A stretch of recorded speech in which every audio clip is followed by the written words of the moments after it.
Konnichiwa, my amigos. Gino Dad Mayonnaise here, and I'm going to show you a little behind the scenes on how I make my sprite animations. Now, this is going to be almost a little similar to EvanTube's video when he showcased his work on a sprite animation.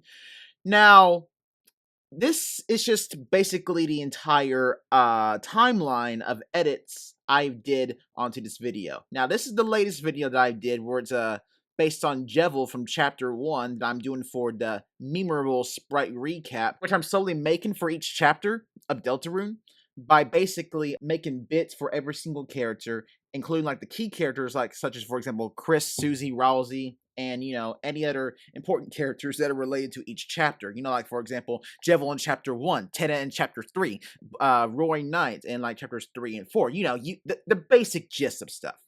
Now, what I do with my stuff, and I'm going to showcase a folder over here when my editor just helps me put this onto the video itself. I don't make my sprite animations typically in the normal fashion. I convert them into GIFs. I was trying to struggle with that for a second because, you know, some people call it a GIF, some people call it a GIF. For me personally, I want to call it a GIF or GIF. I'm confusing myself, by the way. So what as you may have seen, for the Jevil area, I have like a big mountain of files on top of each other, and most of that stuff is just copied. And what I basically do is I go onto my Sprite right here, which, well, I'm just going to just flat out show you. This is what I did basically for just Rousey walking in general for that one scene when him, Chris, and Susie are all together walking towards a shadow crystal after Jevil's defeat, which I exaggerated a little bit, but I think people will get the message. I go ahead and just get sprite sheets, and I get them straight from a spreader's resource, or I find them from just random people online, just to make the stuff in general. Sometimes I put my own little custom creativity twist on there, like coloring or fixing up a few things on the sprite sheet and whatnot, or just the character that I'm animating in general. But, you know, simply I just do this, and then I just, you know, sprite size it, increase by at least 300% or more, depending on how much it is, just to go ahead and just fix up the quality of the sprite, so that way it's not just so blurry as soon as you first get it. Because I had that trouble, first of all, when I first started doing sprite animating, and then my partner for this series that's literally helped me with this stuff, Mr. Presto Sauce, he's the one who introduced me to a Sprite Day in general, and since then I've been practicing, and I've been slowly getting the hang of this stuff. And you may be asking me, Gino, why don't you just animate flat out straight in the Sprite Day and whatnot? Well, that's the thing. I'm slowly learning how to do this, and I don't think it would even be possible or efficient for me to animate straight up in a Sprite Day. But I can animate each character in each section separately, and then I can just take it into my editing software. And what I do is to make it look nice, make it look like a simple sprite animation, I just basically use speed ramps, and I use keyframes. So I keyframe everything that I pretty much have around me, and then I just place it around here. So I'm not going to play the audio in here for reasons, but if you've seen the video, then you've seen the video. But if not, then this is what I basically do. Sometimes what I have to do in general, just to make it look good and for me to not make it look awful and whatnot, is that, like, for example, this section right here of Chris and the idol sprite for the battle, it was just placed like that because I had it to like a little cool loop and whatnot. And if I want to just make it all into one area and I have to struggle, because, you know, something when I just copy and paste, like, for example, I'll just go ahead and do this, copy and paste, you know, it goes above. When I do that, it doesn't go above there. It just goes all the way up. And sometimes it's just a struggle just to move it all the way down. Like, it was even bigger of a struggle for myself to have not only have all these Jevils together, but to also splice them up one by one and put in the simple explosion. But regardless, it was still pretty fun to animate, and I really enjoyed doing that. And plus all the other additional effects I do for the sprites, it's just from the effects I have on my editing software itself, which you can see right now is Final Cut Pro, because I've been using Final Cut Pro for at least 5 years now. Maybe take like 6 or 7, depending on if I also include the time I used to learn this software for the small part at a tech school that I went for the last 2 years of my high school years.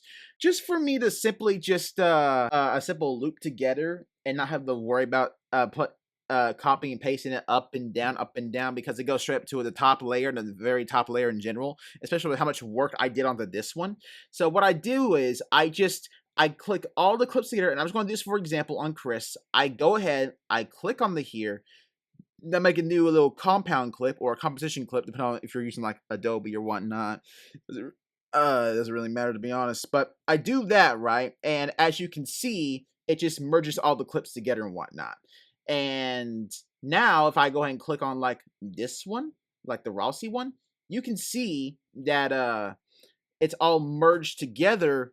And this is from a different size, because I have it all merged together to the point to where it's all together when I first placed it, and then I can just tinker with it after it's merged. Because if I were to, for example, just merge it, like tinker with it inside of this, which some people do, some people don't, it might just mess up the way if I were to position or rotate or scale it. Because if I scale it, I'm just going to do this for example.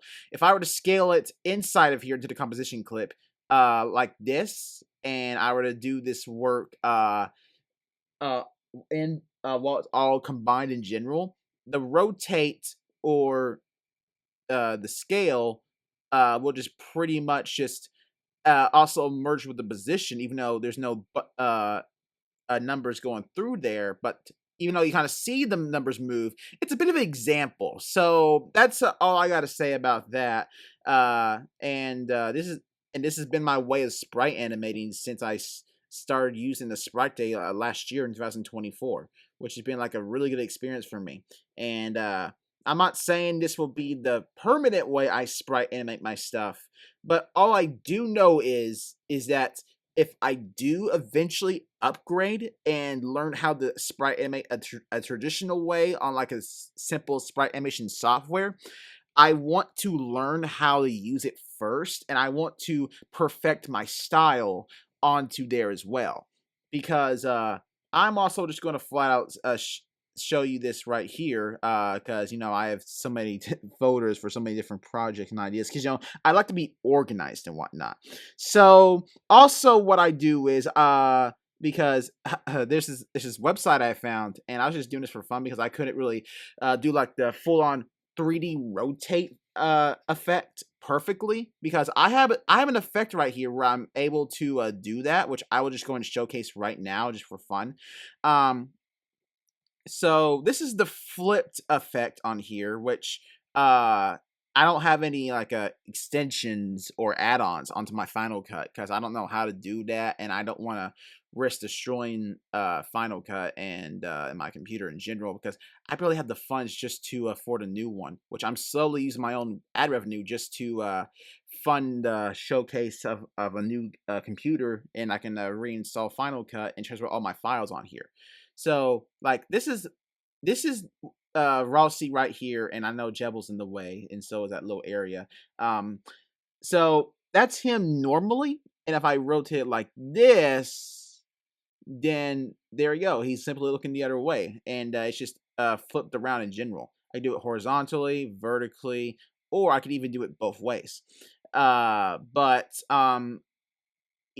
tried stacking the flipped effect onto Rossi, or just any character in general, for the 3D rotate, and it just didn't work for some reason. It just did not.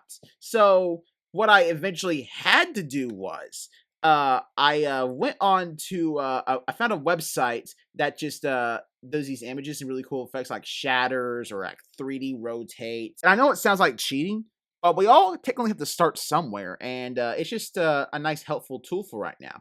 And besides, I've already animated the character. I'm just using this website to give it the additional effect. And what I also like to do with my content is I have to double check and look at every single thing that currently happens onto everything, because if I think it's low quality, especially nowadays when I have my channel mostly being sprite animations, I don't want that kind of quality onto my main channel. I don't. So, like I said before in the memorable announcement, I just, if it looks fun for me, but it's not good enough of quality to go onto the main channel, then I will flat out take it to Demeo, which is, a personal channel for me where I can just talk about what I want whenever I want and just kind of post what my heart desires. And that's something I really enjoy, and it just, in a way, it keeps me from not feeling pressured into like making something then slowly destroying it because it just didn't look up the code. And I'm honestly glad that's how it works for me in general. Now, even though I don't have all the Sprite files to show you for each and every single character, what I do for some characters that kind of need, like for example, this Jevil sprite right here, where it's just him being damaged, and it looks like he's doing that little fake out Wily attack or whatnot. I had to do like 4 layers for this character right here, like 1 for the body, 2 for like the little coils over here, bringing out his head and his head over there, and just right there, just shaking up and whatnot. And I'm pretty sure this is not normal for Jevil or something in the game, because I'm slowly trying to play through Deltarune and Undertale as well in order to do my own research and make these sprite animations the best they can be, and also respectful to their original source code, while putting my own creative spin into it. So I just, for fun on this one, just had the coil go back down and just repositioning Jevil's head in the exact original location it is, because I'm pretty sure that's not what happens when you fight him and after it just goes back. But I just thought it'd be like a really cool detail I would add in there in general, and it looks pretty nice as well. And let's go on straight to one more thing as well. Perfection. Now, I don't believe it has to be perfect, but I do at least want to get things right. And one bad example of that is this anime transition or whatnot. Now, this is just one simple image or whatnot, but I had to put the same thing underneath it to make it look like it was just it was just like going up. It was making a cool little thing. It's not really perfect, for example, and I could tell it's honestly not perfect. So, like I said, I had to compile it, I had to use some speed ramps on there. I had to just make it look nice in general. And this is not going to be like the permanent thing. It's not perfect, but the fact is, I put in the time and made it look nice. And let's just go on to the next and last basic thing: how I convert my long form videos into shorts. Because shorts is pretty much the big thing that my viewers are really enjoying right now. And honestly, the shorts are like a gap to where they don't have to wait as long and they can still see the content I'm willing to provide for them. So that way I give them something to look forward to in the future.